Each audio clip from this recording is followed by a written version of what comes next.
오늘은 구약 마지막 함께 나누고자 합니다. 그래서 예스더서와 학계 스가랴서 말라기 말씀 나누도록 하겠습니다. 먼저는 저희 학계 스가랴서부터 함께 나누고자 합니다. 성경책 순서로는 예스더가 먼저 나오지만 시대상으로는 학계 스가랴가 먼저이기 때문에 학계 스가랴서를 먼저 하도록 하겠습니다. 근데 학계 스가랴서가 그럼 이렇게 원래 시대상으로는 앞에임에도 불구하고 뒤쪽으로 말라기 앞쪽으로 배치된 이유는 이 학계 스가랴서는 선지서이기 때문입니다.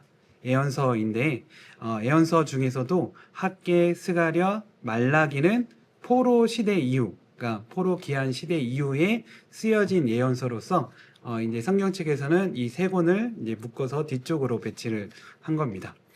그래서 학계 스가랴는 사실은 1차 포로 기한 시대에 쓰여진 예언서입니다.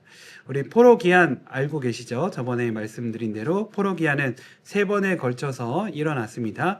1차 기한, 2차 기한, 3차 기한으로 일어났는데 이것은 그 앞에 그 남유다 왕국이 망할 때, 바벨론 왕국의 때 망할 때 3차 포로 끌려가게 되었습니다. 그래서 1차, 2차, 3차로 끌려가게 되는데 그거와 동일하게 귀환할 때도 1차, 2차, 3차로 귀환한 것을 우리가 확인할 수 있습니다. 이것은 하나님께서 다 예언하신 말씀대로 이루어지는 것입니다. 특별히 보면 우리가 성경 말씀을 보면 특별히 하나님께서 이사야와 예레미야를 통해서 페르시아 왕 고레스 왕을 통해서 이 포로 기한 또 성전 재건이 될 것이라고 예언하셨는데 그것이 말씀대로 이루어지는 것을 우리가 또 학계 스가랴서 말씀을 통해서 확인할 수 있습니다. 학계 선지서부터 함께 나누고자 하는데요. 우리가 70년 예레미야가 70년을 예언했습니다. 70년 후에 너희가 다시 예루살렘으로 돌아올 것이다 라고 예언했습니다. 앞에 보면 선지자들의 공통적으로 하는 예언은 너희들이 하나님 앞에 죄를 지음으로 인해서 우상 숭배의 죄를 지음으로 인해서 반드시 하나님의 심판을 받을 것이다. 그래서 바벨론한테 멸망당할 것이다 라는 예언을 했습니다. 그러면서도 동시에 어떤 예언을 했습니까? 하나님께서 그럼에도 우리를 사랑하사 포기하지 않으시고 우리를 반드시 회복하실 것이다. 새 예루살렘에 대한 계속해서 예언의 말씀을 했습니다. 그래서 그것을 통해서 70년 후에 정확하게 이제 페르시아가 바벨론을 멸망시키고 새로운 제국으로 세워짐을 통해서 이 유다 백성들이 다시 예루살렘으로 귀환하게 되었습니다. 그러면 이렇게 예루살렘으로 다시 돌아온 백성들의 기대는 무엇이었을까요? 70년의 고생이 끝났어요. 포로 생활이 끝났어요. 끝나고 다시 자신의 고향 땅으로 다시 돌아왔어요. 그러면 그들의 기대하는 바는 무엇이었을까요? 뭔가 좀 더 나은 삶을 기대했겠죠. 내가 포로된 시대보다도 이 땅에서 좀 더 풍요롭고 좀 더 많은 것을 누리며 좀 더 평안하고 안정되고 더 자유로운 삶을 원했을 것입니다. 그것이 이루어질 것이라고 기대를 했습니다. 근데 막상 아본이 어땠을까요? 현실의 삶은 힘들었던 거죠. 느헤미야서에서 또 우리가 살펴봤듯이 느헤미야가 3차 귀환으로 왔는데 그 3차 귀환을 왔음에도 불구하고 그때까지도 예루살렘 성은 어땠어요? 불탄 채로, 성벽이 모두 불탄 채로 그대로 남아 있었어요. 그러니까 전쟁 한복판 같은 그런 상황이었던 거죠. 그만큼 이 이스라엘 백성들은 열악한 현실 삶 가운데 살게 되었다. 그래서 이들이 하나님께 질문했던 것은 무엇이었을까요? 하나님이 선지자를 통해서 예언하신 새 예루살렘이 과연 언제 이루어지는 것입니까? 과연 우리 생애 가운데 이루어지는 것입니까? 라고 질문을 했던 거죠. 그래서 이것에 대해서 이제 학계 스가랴 선지자가 반드시 이 새 예루살렘이 이루어진다 라고 예언을 하면서 또 이것이 너희들이 성전 건축, 하나님께서 명령하신 이 성전 재건을 통해 이루어질 것이라는 예언을 말씀을 합니다. 그래서 학개는 이런 그러니까 현실에 너무 힘든 삶 가운데서 희망과 소망을 잃어버린 백성들에게 새 성전을 다시 재건할 것을 이렇게 힘을 북돋아주고 권면하는 선지자였습니다. 그래서 학개 선지자를 보면 학개 선지사의 경우는 짧은 시간에 하나님의 말씀이 임한 것을 알 수가 있습니다. 1년도 안 되는 그 시기 가운데서 하나님께서 이 학개 선지자에게 말씀하셔서 이 이스라엘 예루살렘으로 복귀한 이 이스라엘 백성들이 성전 재건에 착수할 수 있도록 이렇게 권면합니다. 그래서 첫 번째 메시지가 성전 건축을 해라, 다시 시작해라 라고 이야기하고, 너희가 나의 말씀에 순종해서 성전 건축을 시작하면 누가 도우시겠다? 하나님께서 도우시겠다. 그리고 셋째로 너희 성전 건축을 하는 데 있어서 너희가 정말 하나님 앞에 거룩한 백성인지 확인해라. 말씀과 함께 마지막으로 이 성전을 통해 하나님께서 이루실 하나님 나라에 대한 예언을 하나님께서 주십니다. 그래서 이 네 메시지, 하나님께서 주시는 네 가지 말씀이 중요한데요. 첫 번째 메시지는 이제 성전을 건축하지 않는 이스라엘 백성에 대한 질책이었습니다. 그러니까 이들이 와서 성전을 건축하려고 하는데 너무나도 힘든 장애물과 여러 가지 힘든 여건들이 있었던 거죠. 말씀에서 보면 이제 주변에 원래 살고 있었던 이웃 백성들도 좋아하지 않았고 이것을 방해했었고, 또 페르시아 관료도 이것을 달가워하지 않았습니다. 지금도 그렇지만 공무원은 대체적으로 어떻죠? 일을 하기 싫어하죠. 새로운 일을 벌리기 싫어하죠. 그러니까 페르시아 왕이 명령을 했어도 이 왕이 있는 곳에서부터 예루살렘은 멀리 있는 곳이고, 특별히 유다 백성들은 소수 민족이잖아요. 그러니까 그렇게 막 공무원들이 열심히 일을 하지 않는 거죠. 그래서 여러 가지 어려움 가운데서 성전 건축을 하다가 포기하게 됩니다. 그래서 그 기간이 무려 15년 정도 되는데, 이런 백성들을 향하여서 학개 선지자는 다시 너희들이 이 일에 매진해야 된다. 너희들이 왜 너희 삶이 왜 나아지지 않고 하나님의 은혜와 복이 없는지 아느냐? 하나님께서 명령하신 성전 재건을 하고 있지 않기 때문이다. 너희들이 이렇게 하는 것은 또 하나의 하나님에 대한 불순종이다. 불순종으로 너희가 심판받는 것을 알지 않느냐? 이미 과거에 경험하지 않았느냐? 그러니까 다시 성전 재건에 착수해야 된다 라고 이야기하는데, 놀랍게도 이스라엘 백성들이 즉시 반응합니다. 그러니까 예전에 바벨론 멸망 전에 이스라엘 백성들은 이 선지자들이 너무 수차례 수십 번 수백 번 얘기를 했어도 말을 들어먹지 않았죠. 그런데 이 포로되었다가 돌아온 백성들은 과거의 그런 깨달음과 이런 연단 때문에 그런지 몰라도 이 학개 선지자가 하나님 말씀입니다 라고 성전을 빨리 지금 다시 재건에 착수해야 됩니다 라고 이렇게 이야기하니까 즉시 반응을 해서 성전 재건에 착수합니다. 그런데 이 한 달 후에 다시 이제 학개 선지자에게 말씀이 임하게 되는데, 이 성전 재건을 하는 가운데 이 사람들이 이제 어떤 생각을 갖느냐면 좀 실망스러운 거죠. 그러니까 솔로몬 성전에 비해서 다시 두 번째 재건한 성전의 크기는 작고 보잘것 없었던 거죠. 아무래도 솔로몬 시대는 이스라엘이 가장 부강했을 때 지어졌던 반면에 지금은 어떤 상태예요? 페르시아의 지배를 받는 상태이기 때문에 아무래도 성전이 보잘것없고 작게 지을 수밖에 없었던 거죠. 그런 실망감을 난 백성들에게 이 학개의 선지자가 하나님 말씀을 전합니다. 너희들과 이 성전을 작다 여기지만 이 성전을 통해 나타날 하나님의 영광은 솔로몬의 영광보다 더 클 것이다.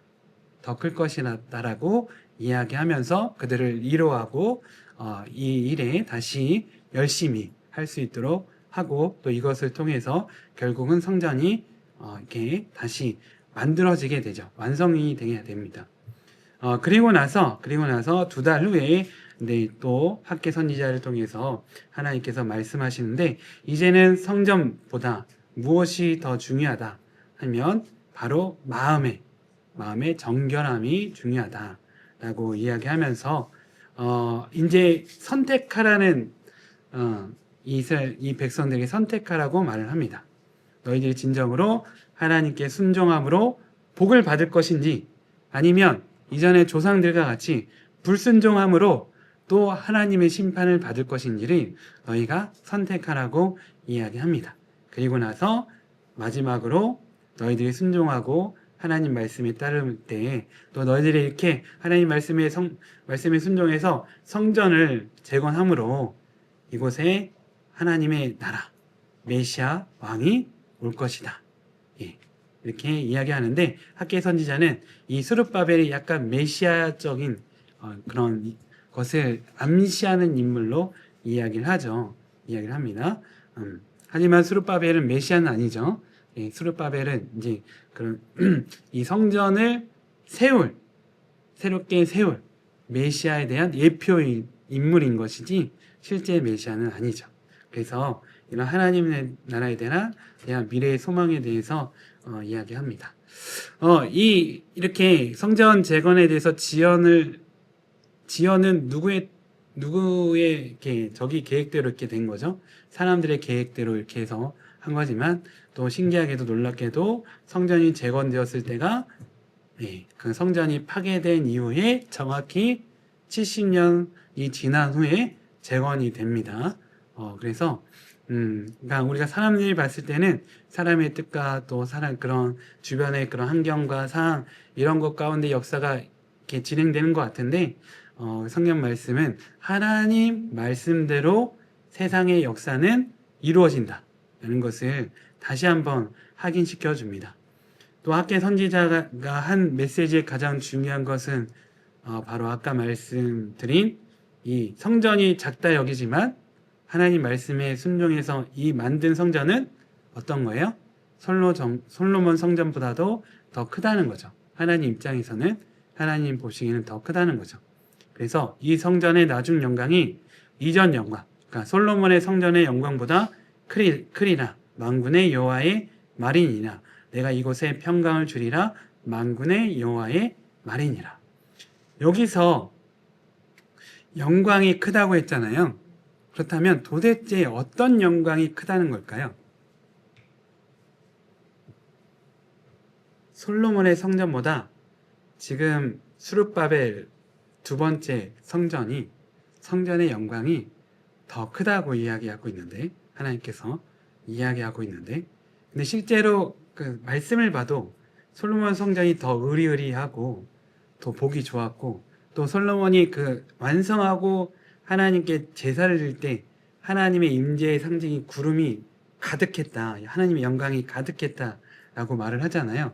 근데 사실 스룹바벨 성전이 재건됐을 때는 그런 일은 일어나지 않았어요. 그런데 왜 이 학계 선지자는 이 솔로몬의 성전보다도 이 스룹바벨의 성전의 영광이 더 크다고 말할까요? 어떤 영광이길래? 어떤 영광이길래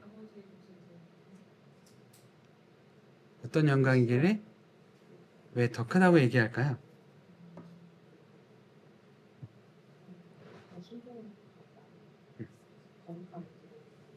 그러니까 우리가 영광이라고 하면 눈에 보이는 것을 많이 상상하게 되잖아요.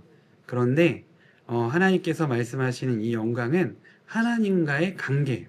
성전에 있어서 가장 중요한 기능은 무엇인가요? 성전을 통해서 하나님을 만나는 거잖아요. 하나님께 예배하는 거잖아요. 그런데 이 스룹바벨 사람 눈에 보기에는 보잘것없어 보이는 그 스룹바벨 성전은 어떤 성전인 거예요?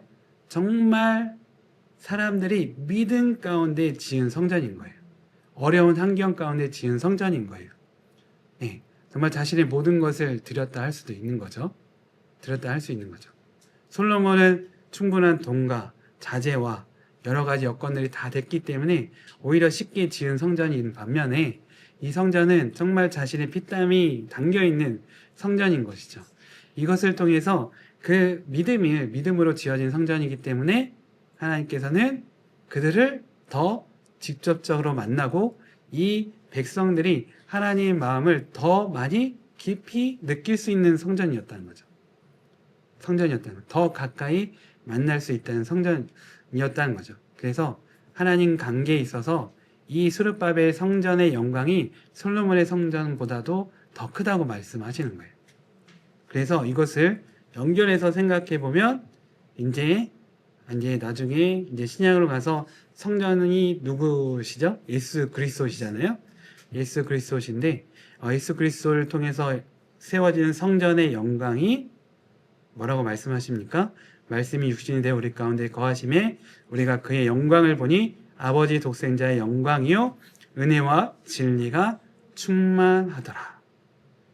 그러니까 솔로몬 성전보다도 스룹바벨 성전을 통해서 사람들은 하나님을 더 가까이 만날 수 있었고 또 이후에 예수 그리스도 메시아를 통해서 사람들은 더 하나님께 더 가까이 나갈 수 있었던 거죠. 그래서 그 영광이 더 커지는 겁니다. 그래서 메시아를 통한 하나님과의 관계, 하나님께 드리는 예배에 있어서 그 영광이 더 크다, 제일 크다라고 하나님께서는 말씀하시는 거죠. 그래서 학계 선지자는 우리에게 도전을 합니다. 하나님께서는 선택하라고 했어요. 백성들에게. 너희가 하나님 말씀을 따를 것인지 너희 마음대로 불순종하며 너희 하고 싶은 대로 살 것인지를 선택하라고 했는데 거기 선택이 중요하고 또한 우선순위를 세우는 것이 중요하다. 어떤 우선순위가 중요하다고 얘기하셨나요? 하나님 성전을 세우는 것이 제일 중요하다라고 말씀하셨습니다. 선택하는 데 있어서 무엇을 내 인생의 우선순위로 삼을 것인가가 중요하다는 것이고 통해서 어떻게 하나님의 일을 이루신다? 하나님의 백성의 신실함과 순종을 통해서 하나님 나라를 이루어 가신다는 거예요.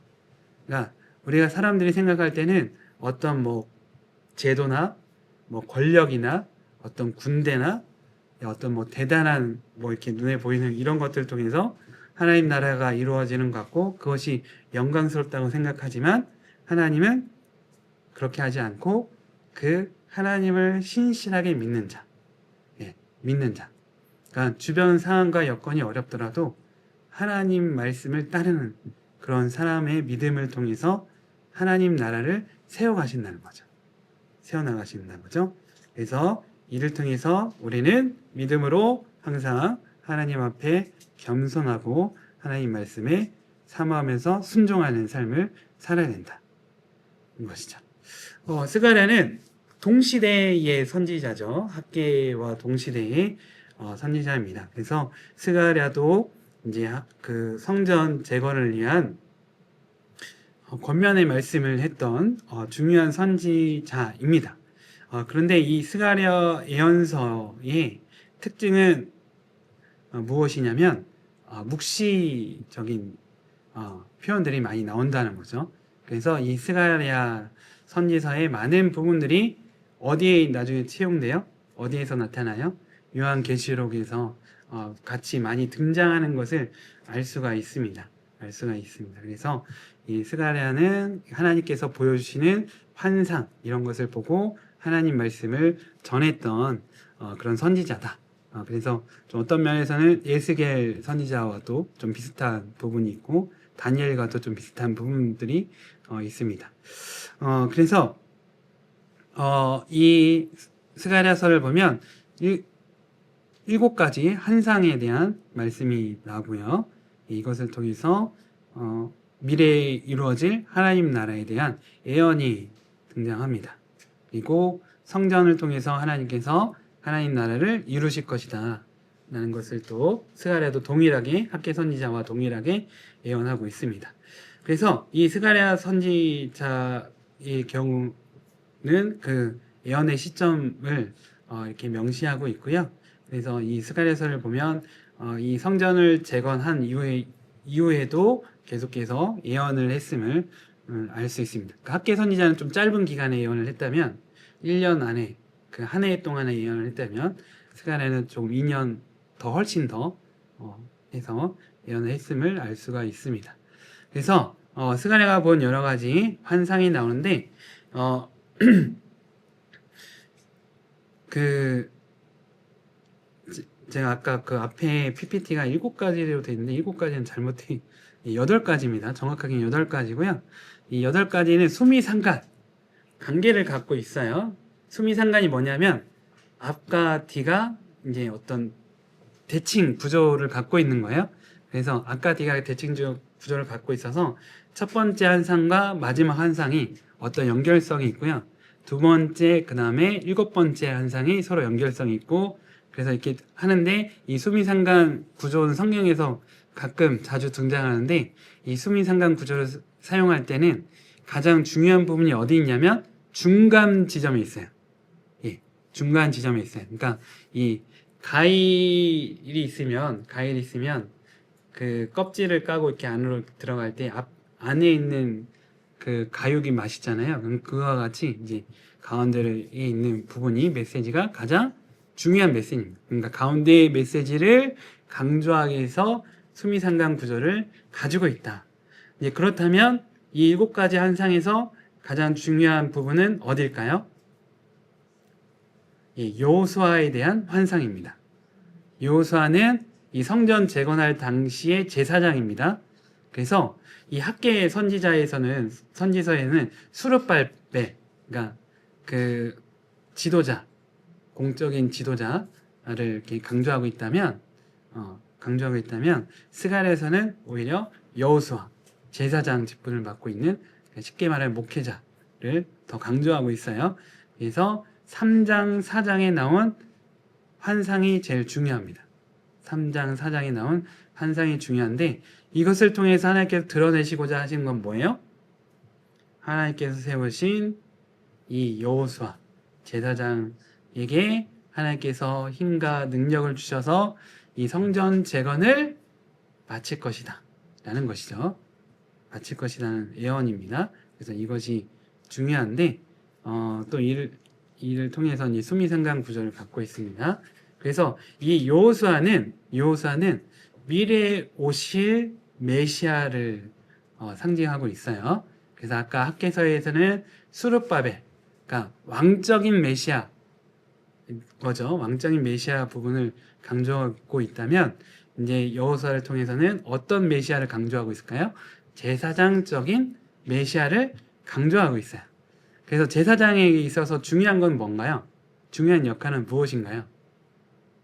왕은 어떤 행정적인 지도나 이런 것을 통해서 이렇게 나라가 돌아갈 수 있도록 하는 것이라고 한다면 제사장은 어떤 역할을 하나요? 그쵸, 제사, 예배, 중보죠. 예. 그래서 스가랴서는 죄에 대한 말씀이 많이 나옵니다. 죄에 대한 말씀이 많이 나오고 이 죄에 대해서 어떻게 해야 된다?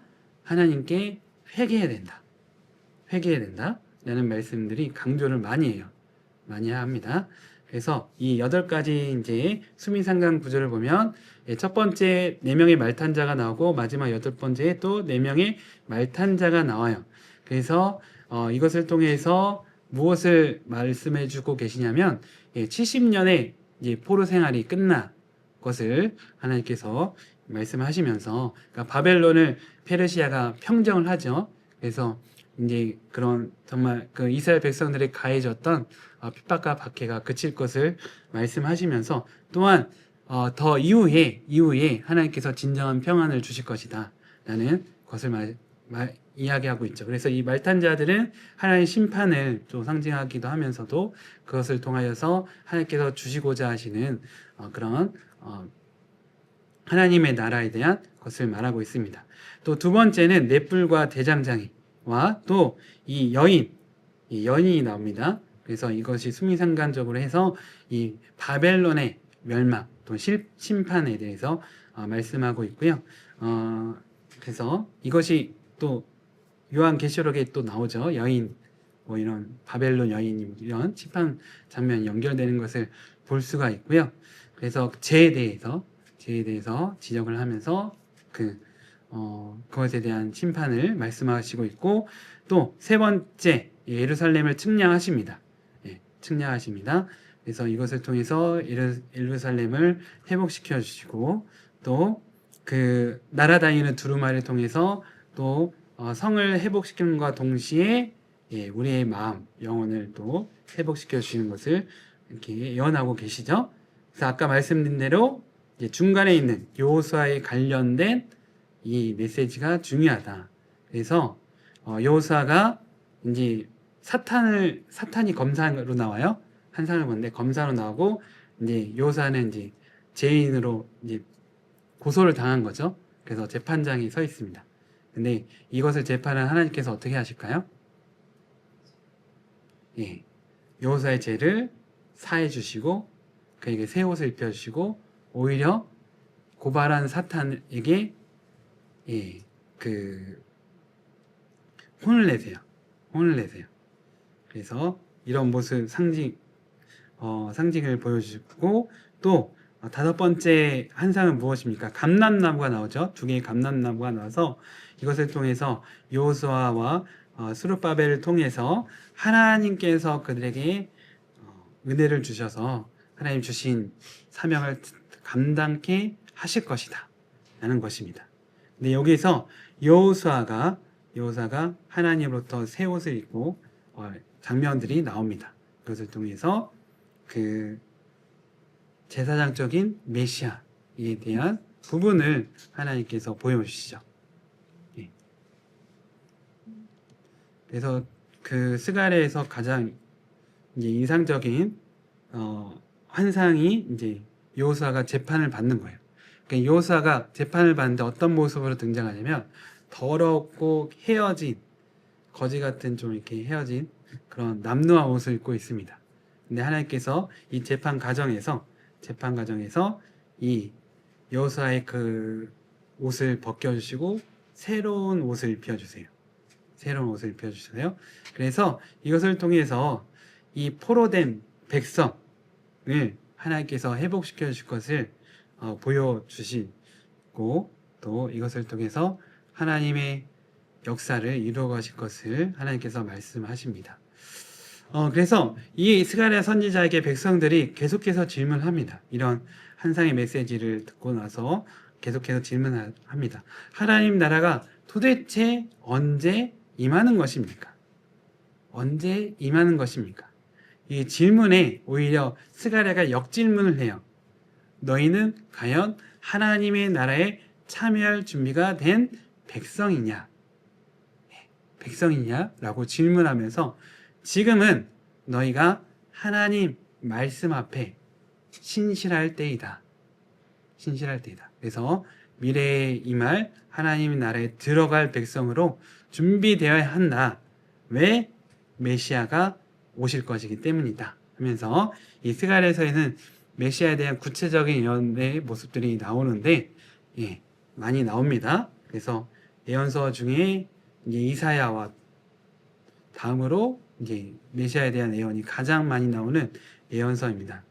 첫 번째는 나귀를 타고 오시는 메시아, 겸손한 왕 메시아가 예언되어 있고요. 또 상에 찔리는 메시아가 예언되어 있습니다. 또 세 번째로는 백성의 목자 되시는 메시아에 대해서 예언되어 있습니다. 이 모든 것을 누가 충족시키세요? 예수 그리스도가 정확하게 다 이것을 이루십니다. 그래서 이런 메시아를 통해서 하나님께서 이루실 하나님의 나라에 대한 예언으로 이 스가랴 말씀을 마칩니다. 그래서 메시아를 통해 이루어질 새 예루살렘을 통해서 하나님께서 모든 악을 심판하시고, 또 백성들에게 회개의 영을 부으심으로 모든 민족들이 하나님 앞에 예배하는 그런 하나님의 나라에 대한 예언의 말씀을 합니다. 그래서 이런 모습들은 기존의 예언서에 나왔던 그런 메시지와 동일함을 우리가 확인할 수 있습니다. 그래서 이거 같은 시대에 하나님께서 이렇게 두 선지자를 통해서 말씀을 주셨는데 좀 차이가 있습니다. 그래서 학계는 직접적인 성전 재건에 대한 말씀을 줬다고 한다면, 줬다고 한다면 스가랴는 영적이고 조금 더 이렇게 묵시적인 부분에 있어서 말씀을 줬다. 그래서 학계는 미래로 보자면 오히려 좀 현재적인 부분에 대한 강조점이 있고, 스가랴의 경우는 먼 미래에 대한 하나님 나라에 대한 강조점이 있음을 알 수가 있습니다. 그리고 아까 말씀드린 학계는 수룹바벨 지도자에 대한 말씀들이 많이 나오고, 스가랴는 반면에 여호수아 제사장인 여호수아에 대한 말씀이 많이 나오는 것을 볼 수 있습니다.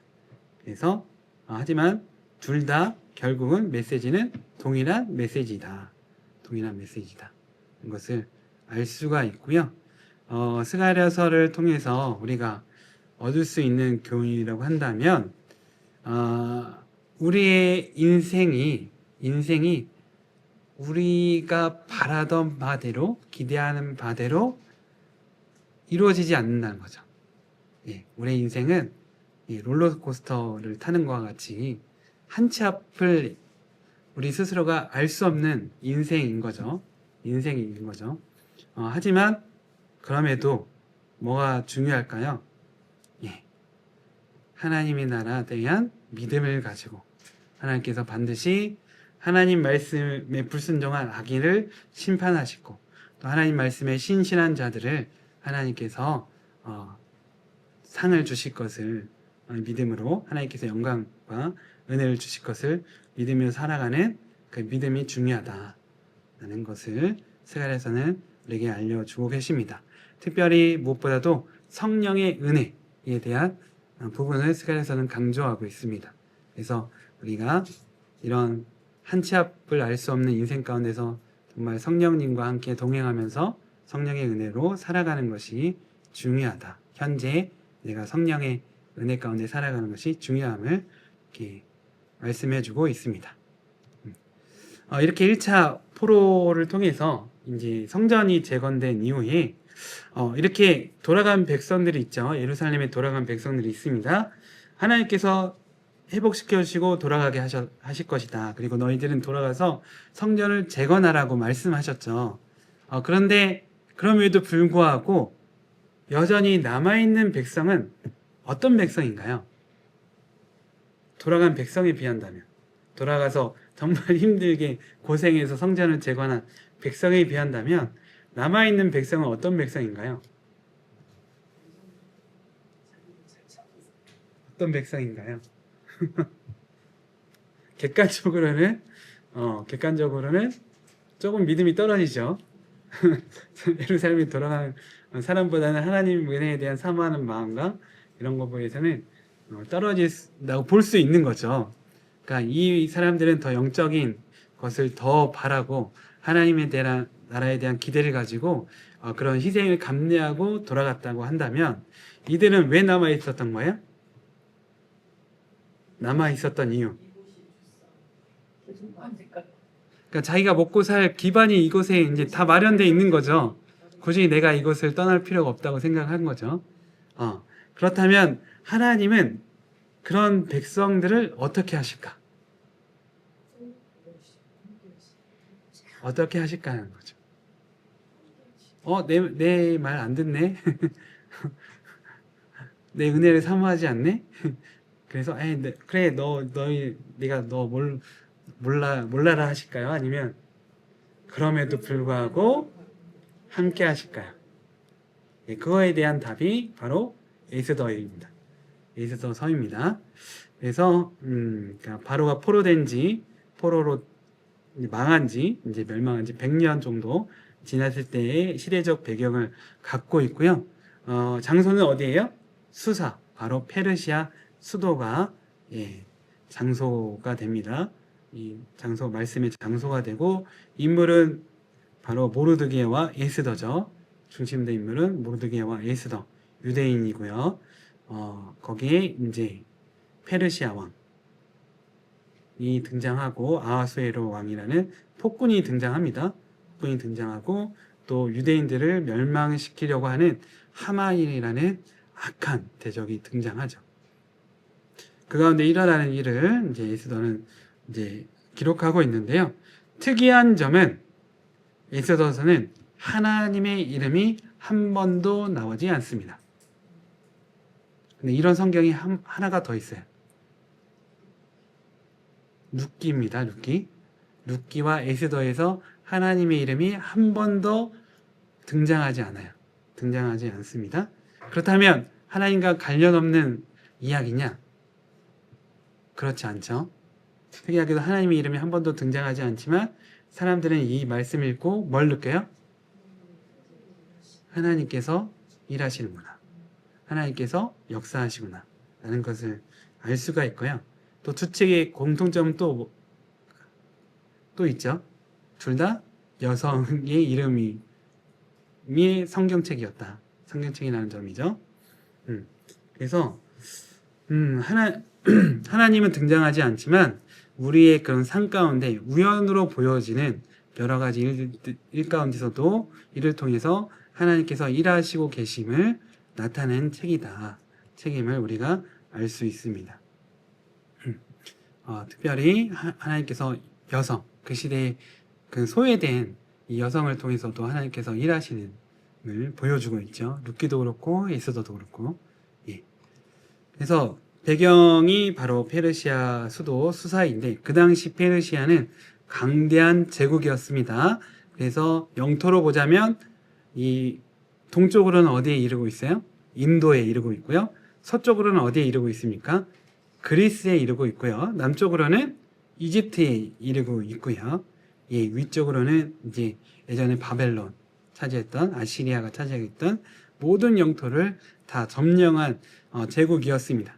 그러다 보니까 페르시아 황제는 어땠을까요? 예, 아주 교만하죠. 교만합니다. 특히 아하수에로 왕은 뭐 거기선 성경에선 폭군이다 이렇게 단정 짓는 평가하는 말은 없지만 이렇게 누가 봐더라도 그게 좋은 왕은 아닌 걸로 보여집니다. 실제로 이 아하수에로 왕이 어떤 우리 역사책에 우리가 학교에서 배운 역사책에 등장을 하거든요. 예. 그 아하수에로 왕의 헬라어 발음으로 된 그 왕 이름이 크세르크스. 그래서 잘 아실 거예요. 300영화에 등장한 되게 이상하게 모습으로 등장한 실제 모습은 그렇지 않았다는데 이제 서양 쪽 백인들이 조금 더 이상하게 그려놨죠. 그런데 역사적 기록을 보더라도 이 아하수에로 왕은 좋은 왕은 아니었어요. 좋은 왕은 아니었고 이 자신의 부왕이 이제 그리스 정복에 실패하였고 나서 그 복수를 한다고 해서 정말 모든 것을 동원해서 그리스를 공격했는데 실패합니다. 실패하고 나서 이 왕이 그것에 대한 좀 낙심이 있었는지 모르겠는데 그 이후에 이 에스더서에 등장하는 것 같이 맨날 술 마시고 맨날 이렇게 지내고 이제 여러 가지 부분에서도 사람들을 그냥 자기 감정에 따라 막 죽이고 막 그래서 약간 우리로 치자면 뭐 연산군 같은 그래서 여색도 많이 밝히고 이렇게 하다가 결국 그냥 비극적으로 죽어요. 역사 가운데서도 그런 왕입니다. 그래서 그런 모습이 간접적으로 표현이 되는데 이 왕이 잔치를 벌이죠. 되게 긴 기간 동안 잔치를 벌입니다. 그만큼 그런 국력이 다 받쳐졌기 때문에 그런 큰 잔치를 벌일 수 있었던 거죠. 근데 그 가운데 누구를 불러요? 자신의 왕비를 부릅니다. 왕비를 부르는데 이 나라를 좌지우지하는 왕도 누구는 이렇게 할 수가 없었던 거예요. 자기 왕비 부인을 이렇게 좌지우지할 수 없었던 거예요. 그래서 그것을 거부합니다. 그러니까 이 왕이 너무나도 자존심이 상하죠. 근데 그때 이제 신하들이 하는데 좋은 신하들이 아닌 거죠. 이 신하들은 그래서 그 즉시 이제 왕의 기분을 보고서 이제 아부를 하는데 어떤 것을 의견을 내놓습니까? 왕비를 폐하고 그 즉시 폐하고 나라에는 남편이 집을 주관해야 된다는 그 명을 내리고 새로운 왕비를 뽑으십시오 라고 하는데 그때 누가 간택이 됩니까? 에스더가 간택이 됩니다. 에스더가 간택이 되는데 이것은 누구의 능력으로 된 것일까요? 예, 하나님의 역사로 된 거죠. 사실 에스더가 간택될 수 있는 이유가 하나도 없었습니다. 고아였고, 에스더는 고아였고 어떤 좋은 배경을 전혀 가지고 있지 않았었고요. 않았었음에도 불구하고 하나님께서 이 에스더에게 역사를 하셔서 사람들이 에스더를 좋게 보죠. 예, 좋게 봄으로 인해서 결국 왕의 눈에 띄어서 간택이 됩니다. 간택이 됩니다. 그런데 그때 누가 등장해요? 하만이 등장을 해요. 이 하만은 매우 뛰어난 능력을 가진 사람이었던 것 같습니다. 예, 같습니다. 꽤 큰 부자였던 것으로 에스더서에 등장을 하고 또 여러 가지 능력이 출중해서인지 몰라도 단숨에 높은 자리에 오르게 돼서 왕의 눈에 띄게 되고 이제 왕 옆에서 중요한 조언을 할 수 있는 그런 그러니까 나라로서는 황제 다음에 위치에 오르게 되죠. 그런데 그 사람이 누구를 미워해요? 유대인을 미워하죠. 왜 유대인을 미워합니까? 미워하게 되나요? 그 단초를 제공한 사람이 누구인가요? 모르드게죠. 예, 모르드게죠. 좀 근데 우리가 봤을 때 이해할 수 없는 부분이 있어요. 여러분이 봤을 때 모르드게가 한 행동이 잘한 행동 같은가요? 아니면 이게 좀 잘못한 행동인 것 같은가요? 그러니까 왜 유대인을 미워하게 되죠? 성경에서 왜 미워하게 되는지 설명해 주는데 왜 미워하게 되죠? 모르드게가 성문 앞에 앉아 있었어요. 그러니까 이 자신의 그 조카가 왕후가 되니까 이 왕후에 가까이 있으려고 성문 앞에 항상 앉아 있었습니다. 근데 그때 누가 지나가요? 하만이 이제 왕한테 이제 출퇴근할 때 이제 거기를 지나다니게 되는 거죠. 그런데 모든 사람들이 이 하만에 대해서 인사를 하는데 누구만 인사를 안 해요? 모르드게가 인사를 안 하죠. 그러니까 눈에 확 띈 거죠. 그래서 왜 인사를 안 하냐? 너는 왜 절을 하지 않냐? 라고 하니까 뭐라고 말해요? 나는 유대인으로서 하나님께만 절을 해야 됩니다. 그래서 율법을 지키기 위해서 당신에게는 절을 할 수 없습니다. 라고 하는데 그것 때문에 어떻게 돼요? 유대인들이 미움을 받게 되고 모든 유대인들이 죽게 돼요. 죽게 돼요. 여러분 이거 어떻게 생각하시나요?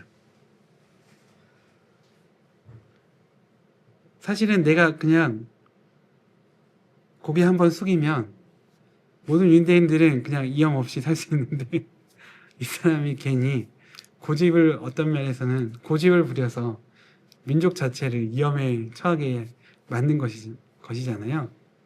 예. 어떻게 생각하시나요?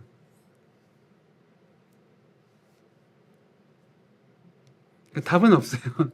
답은 없는데 뭔가 좀 약간 갸우뚱하게 되긴 하거든요. 이게 과연 근데 그거에 대한 이제 성경에 뭐 어떤 평가가 없어요. 이 에스더 같은 경우는 평가가 없습니다. 평가가 없어요. 이 모르드게가 이것에 대해 정말 하나님의 신앙을 지키기 위해서 잘한 일이라고 하는지 아니 못한 일이라고 하는지 그거에 대한 평가는 없습니다. 없어요. 없습니다. 그런데 한 가지 확실한 거는 모르드게 그렇게 단초를 제공했을지라도 이것에 대한 반응한 하만의 악이 작지 않다는 거예요. 예. 그러니까 한 사람이 그 인사 안 하는 것은 어쩌면 작은 죄라고 할 수 있잖아요. 작은 죄로 인해서 이 사람은 어떤 계획을 갖고 있어요? 모든 백성, 모든 민족을 다 멸하겠다. 라는 생각을 하는 거예요. 이거는 역사 가운데서도 일어나는 일이에요. 그러니까 한 사람 몇몇 사람의 잘못을 민족적으로 모든 사람의 그런 일반화시켜서 그 사람들을 다에게 어떤 불이익을 주는 거예요. 불이익을 주는 것에 대해서 성경은 그것이 악이라고 말씀하고 있어요. 그것에 대해서. 대표적인 사람이 누구일까요? 역사 가운데. 그렇다면 히틀러죠. 히틀러죠. 유대인들 중에 돈 욕심 많은 사람이 있었겠죠. 근데 그걸 어떻게 했어요? 히틀러는 일반화시키죠. 일반화시켜서 다 유대인들은 다 제거해야 돼. 엄청난 악이라는 거죠. 엄청난 악이라는 거죠. 그래서 이 하만은 자신이 가진 모든 능력을 가지고 이 하나님의 백성 유대인들을 다 멸하게 하려고 합니다. 문제는 이 어리석은 아하수에로 왕이 이것에 아무 생각 없이 동조한다는 거죠. 그래서 이 왕도 정의로운 왕은 아닙니다. 왕인 아닙니다. 그런데 이런 일 가운데서 모르드게와 에스더가 어떻게 대처합니까? 이것에 대해서 뭘로 받아들여요? 하나님의 뜻을 받아들이고 뭐라고 말합니까? 너가 왕비가 된 것은 의를 이해합니다. 대비하기 이해합니다. 라는 신앙 고백을 해요. 그러니까 내가 왕비가 된 것은 내 영광을 위한 것이 아니라 내 자신의 부귀영화를 위한 것이 아니라 결국 무엇을 위한 일이었다? 하나님 나라를 위한, 하나님 백성을 위한 일이었다 는 것이죠. 그래서 이것에 대해 모르드게가 신앙 고백을 하고 에스더도 이것을 받아들입니다. 그래서 에스더가 어떻게 하죠? 죽으면 죽으리라 라고 결심하고 결단하고 믿음을 가지고 하나님께 금식 기도하고 왕에게 나아가는데, 이 악한 왕이 어때요? 이제 금규를 내밀음으로 인해서 에스더를 받아들이고 이제 에스더의 말에 따라서 이제 함으로 인해서 이제 유대인들이 구원을 받게 되는 말씀을 담고 있습니다. 근데 이런 가정 가운데서 중요한 전환점이 나오는데 그것이 무엇이냐면 바로 모르드게가 칭송을 받게 되는 거예요. 칭송을 받게 되는 거예요. 그 전에 모르드게가 왕을 구해주잖아요. 근데 왕이 이것을 까맣게 잊어버립니다. 자신의 목숨을 구해줬음에도 까맣게 잊어버리고 어떤 상을 내리지 않는데 나중에 이것이 어떻게 돼요? 하만이 이들을 죽이려고 할 때 이것을 왕이 기억하게 돼서 모르드게를 모든 사람 앞에 높이게 되죠.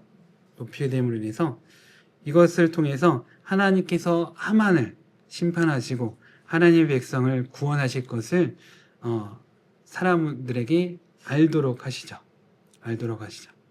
그래서 악은 절대 누구를 이길 수 없다? 하나님을 이길 수 없다. 그리고 하나님의 백성은 반드시 하나님의 보호와 인도하심을 받는다라는 사실을 에스더서는 보여주고, 이것을 통해서 우리 유대인들이 다 불임절이라는 절기를 지키게 되었다라는 것을 담고 있습니다. 그래서 그 유대인들이 지키는, 이스라엘 사람들이 지키는 중요한 절기가 있죠. 모세오경에 나왔던 절기가 있습니다. 그 절기가 몇 절기인가요? 7절기예요. 7절기. 그래서 유월절, 무교절, 초실절, 오순절, 나팔절, 대속제일, 장막절. 이게 7절기인데 그것에 더불어서 불임절이라는 절기를 지키게 되는데 그것을 이제 설명하는 말씀이 에스더서인 거죠. 에스더서인 것입니다. 그리고 이제 나중에 이제 요한복음에 보면 수전절이 나와요. 수전절은 어떤 절기냐면 이제 그 이스라엘이 이제 잠깐 100년 동안 독립할 때가 있어요. 독립할 때가 있었어요. 그래서 어떻게 보면 독립기념일이에요. 우리로 치면 강복절이고, 그래서 그날을 기념하는 날이 수전절입니다. 수전절. 근데 이것에 대한 것은 이제 성경에 기록되어 있지는 않죠. 외경에는 기록되어 있습니다. 성경 외경에 기록되어 있고요. 그래서 이런 절기에 대한 신학적인 의미를 하나님께서 에스더서를 통해서 설명하고 있습니다. 그래서 불임절은 3월달, 우리로 치면 봄에 시작되는 절기로서 되게 유대인들은 되게 기쁨의 절기로 지킨다고 해요. 정말 축제 같은 분위기로 지킨다고 합니다. 그래서 이렇게 막 아이들에게도 막 이렇게 맛있는 거 막 사주고 막 이런 선물 주고받고, 그래서 되게 축제 같은 분위기의 절기라고 하고요. 이제 추가해서 좀 말씀드리자면 모세오경에 나온 7절기의 경우는 이제 신약에 보면 이렇게 연결이 됩니다. 6월절은 십자가, 무교절은 이제 무덤에서 있었던 3일간의 예수님의 그런 3일간의 시간들을 보여주고, 초실절은 부활, 그리고 오순절은 성령 강림, 나팔절은 휴거, 속죄일은 지상 재림, 그리고 초막절은 천년왕국에 대한 내용과 연결시켜 생각해 볼 수 있습니다. 그래서 6월절부터 초막절까지 정확하게 7개월이에요. 7개월이에요. 그래서 하나님의 역사에 대한 그런 의미를 담고 있다. 그것을 알 수가 있고요. 이제 마지막 구약성경 말라기 말씀 보도록 하겠습니다. 이제 말라기는 이제 포로에서 돌아온 지 100년 정도 지난 시간에 기록된 말씀입니다. 그래서 이미 성전이 다 재건되었고요. 이제 느헤미야 이후이기 때문에 성벽까지도 다 완벽하게 재건된 이유입니다. 그런데 이제 이렇게 성전도 재건했고 성벽도 다 재건되었습니다. 그렇다면 이제 이스라엘 백성들은 더 이제 그 예언자들이 예언했던 새 예루살렘이 곧 이루어질 것이라고 기대를 했는데 여전히 페르시아 지배를 받으면서 그들에게 조공을 바쳐야 됐던 거예요. 세금을 바쳐야 된 거예요. 예, 세금을 바쳐야 돼서 여러 가지 좀 여전히 좀 가난하고 약소 민족으로서 살아가는 서름이 있는 거죠. 예, 그런 시간들이 길어지니까 이 이스라엘 백성들이 어떻게 되었을까요? 하나님의 나라에 대한 기대와 소망이 약해진 거예요. 사라진 거예요. 그래서 이 성전에서 드리는 예배가 어떻게 되었을까요? 형식적인 예배가 된 거예요. 마음을 다하는 그 하나님 은혜를 사모하는 마음의 예배가 아니라 단순히 그냥 벌 받지 않으려는 그런 약간 수동적인 마음으로 예배를 드리게 되었습니다. 이에 대해서 이제 말라기 선지자가 경고를 하는 말씀이 바로 말라기서이고, 또 이를 통해서 진정한 메시아가 오셔서 진정한 예배와 이런 하나님 나라를 회복시킬 것이다 라고 하면서 구약의 결말을 내리는 말씀이 바로 말라기서입니다. 그래서 이 말라기서는 특이한 구조로 기록되어 있습니다. 그래서 하나님과 백성이 서로 논쟁을 합니다. 논쟁을 해요. 그래서 하나님께서 무엇인가를 주장하면 백성들이 그거 아닌 것 같은데요? 이렇게 질문해요. 그러면 하나님께서 그것에 대한 답을 주세요. 그래서 6가지 논쟁이 등장을 합니다. 그래서 첫 번째 보면 하나님께서 이스라엘 백성들에게 나는 너희를 여전히 사랑하고 있어 라고 이야기를 합니다. 여전히 사랑하고 있어 라고 이야기하니까 사람들이 뭐라고 이의를 제기해요?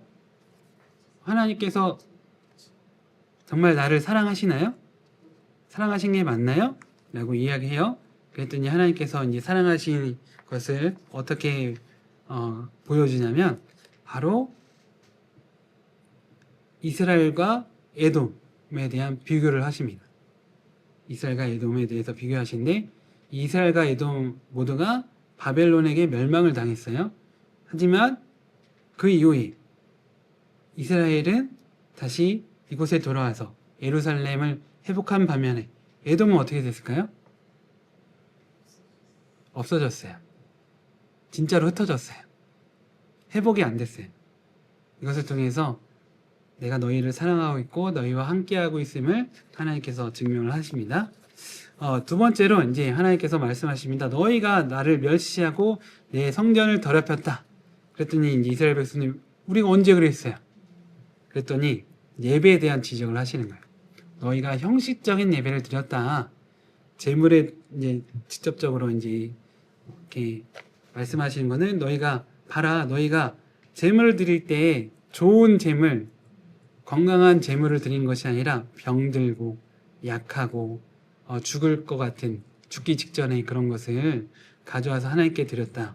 문제는 제사장들이 이를 용인했다는 거예요.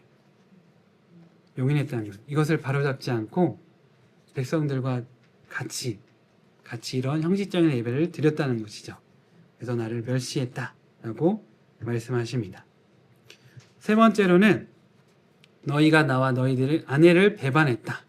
그랬더니 우리가 언제요? 또 이야기합니다. 그래서 하나님께서 너희가 또 다시 옛날과 같이 이방 여인과 결혼하고 이방 여인과 결혼함을 통해서 이방 여인이 섬기는 신을 또 다시 받아들인다라는 것을 하나님께서 말씀하시죠. 이것은 어디도 나와요? 느헤미야에서도 나왔어요. 느헤미야에서도 나왔어요. 그래서 너희들이 조상의 죄를 다시 반복하려고 하고 있다라는 것을 지적하십니다. 그리고 네 번째로는 이제 이스라엘 백성들이 하나님은 우리를 돌보시지 않습니다. 공의 하나님이 어디에 계시나요? 라고 질문을 해요. 이것에 대해서 하나님께서 내가 반드시 이것을 심판하실 것이다. 여호와의 날에 임하여서 정결케 하는 불, 심판의 불을 내려서 모든 악을 심판하실 것이다. 이 세상의 죄악을 심판하실 것을 말씀하십니다. 다섯 번째는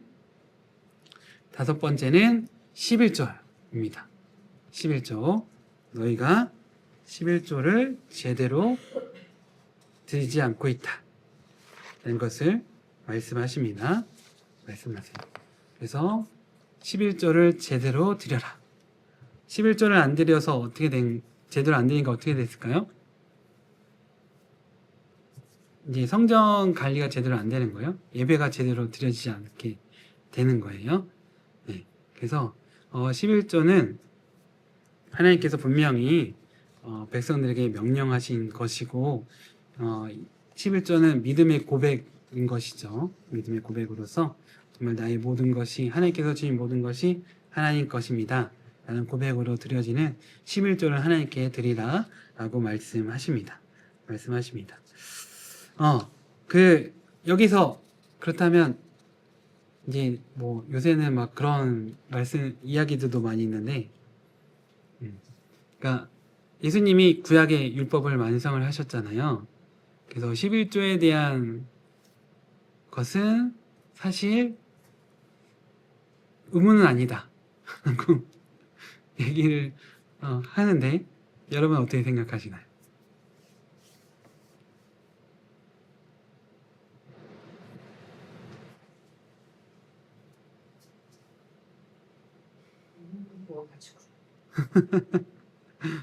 그러니까 아까 말씀드렸는데 앞에 답이 있어요. 신앙 고백으로 드리는 겁니다.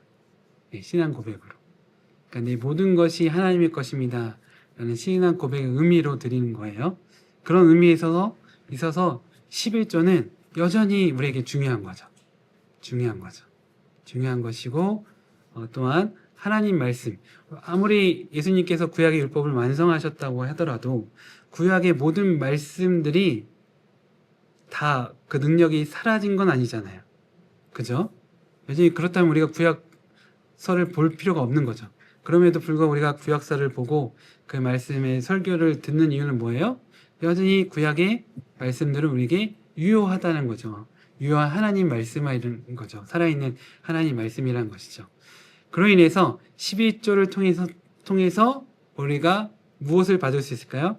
하나님의 은혜와 복을 받을 수 있다는 거예요. 여전히 11조는 하나님께서 우리에게 주시는 귀한 축복의 통로, 은혜의 통로이다 라는 것이죠. 그래서 우리가 하나님의 은혜를 사모하고 하나님의 복을 사모한다면 또 그런 신앙의 고백으로 드리고자 한다면 11조는 여전히 우리에게 있어서 중요하다는 사실입니다. 그리고 또 어떤 사람이 이런 얘기를 해요. 유럽교회는 11조 안 드리지 않냐? 예, 안 드리죠. 왜 안 드리냐? 그들은 그리스도인이라는 신앙의 의미로 종교세를 내요. 유럽 나라들은 기독교가 국교이기 때문에 내가 기독교를 믿는다는 의미로 종교세를 냅니다. 그래서 그게 11조의 의미가 있어요. 이미. 그래서 그것을 통해서 종교세를 국가가 걷어서 그것으로 교회를 운영을 해요. 네, 운영을 해요.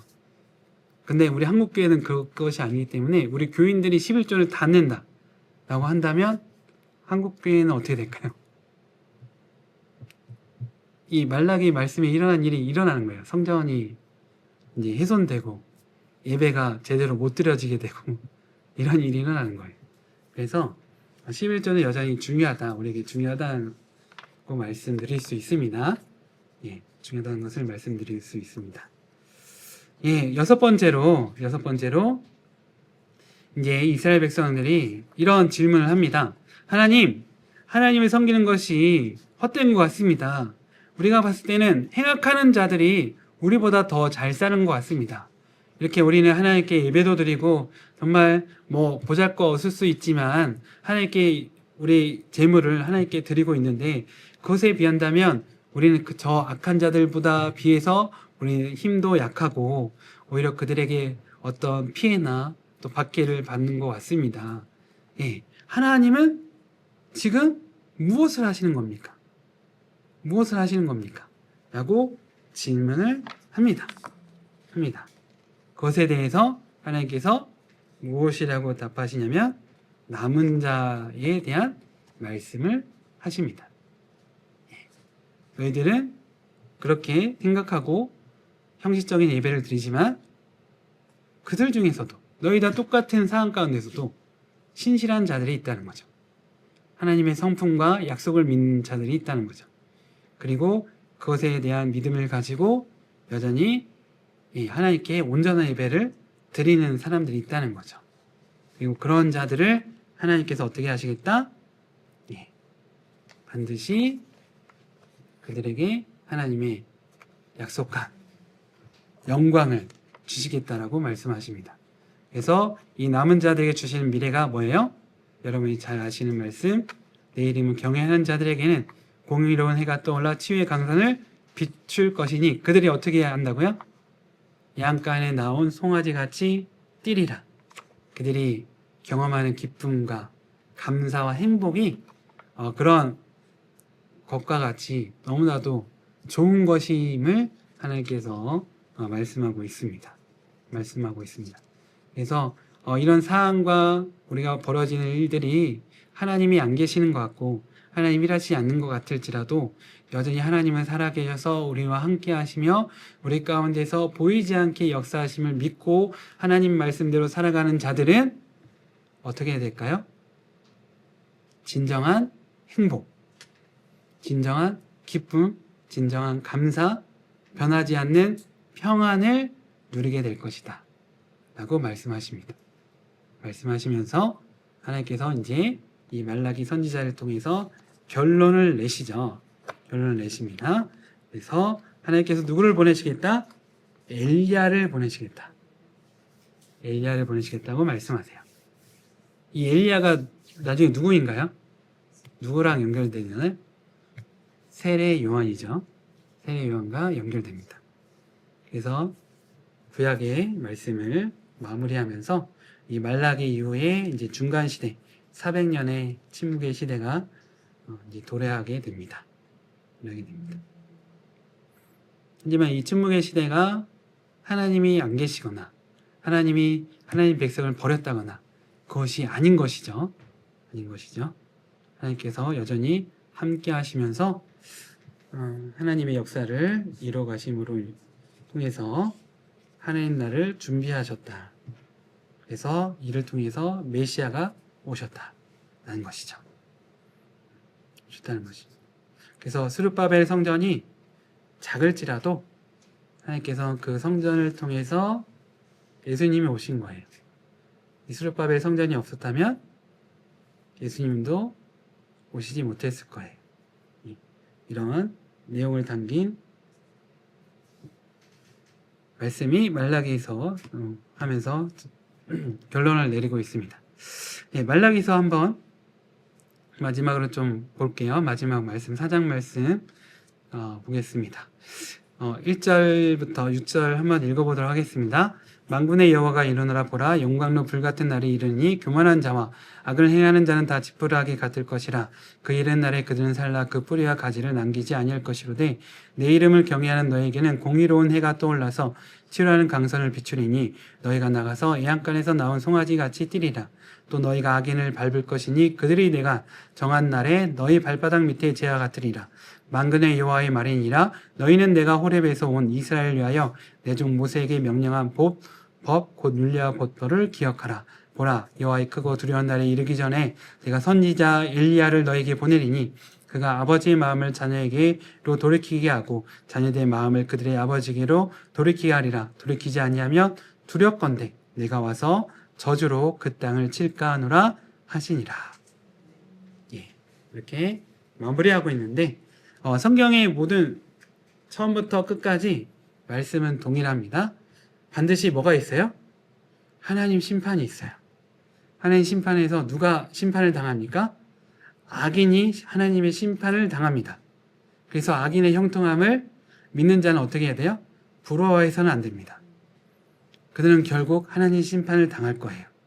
오히려 긍휼하는 마음을 가져야 되고 그들을 위해 기도할 수 있어야 돼요. 믿는 자는. 반면에 우리는 어떤 소망을 가져야 됩니까? 하나님을 경외하는 자, 하나님 말씀에 순종하는 자에게 하나님께서 반드시 하나님의 놀라운 영광을 주실 것을 소망하고 기대해야 합니다. 기대해야 돼요. 하나님께서 그 주시는 영광과 하나님의 놀라운 은혜가 이 세상의 모든 좋은 것을 합친 것보다도 훨씬 비교할 수 만큼 큰 것이에요. 큰 것이에요. 우리는 그것을 믿음으로 바라봐야 되고 그것을 믿고 이 땅에서 어떻게 살아가야 될까요? 하나님 말씀대로 살아가야 합니다.